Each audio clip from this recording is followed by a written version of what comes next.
Hello guys. Today we're going to learn how can I add e-commerce page into my app. In this tutorial you will learn how you can add e-commerce page into your app.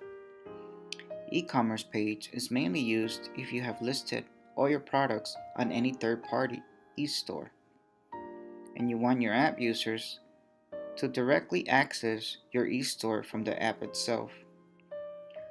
Suppose you have listed all your products on Amazon store, then you can copy your Amazon store URL and paste it in Amazon e-commerce page.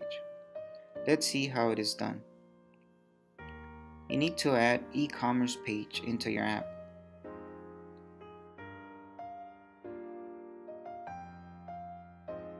Select specify e-commerce store that you want to add into your app. If you want, you can rename it. Now you need to provide your e-commerce store page public URL into the respective field.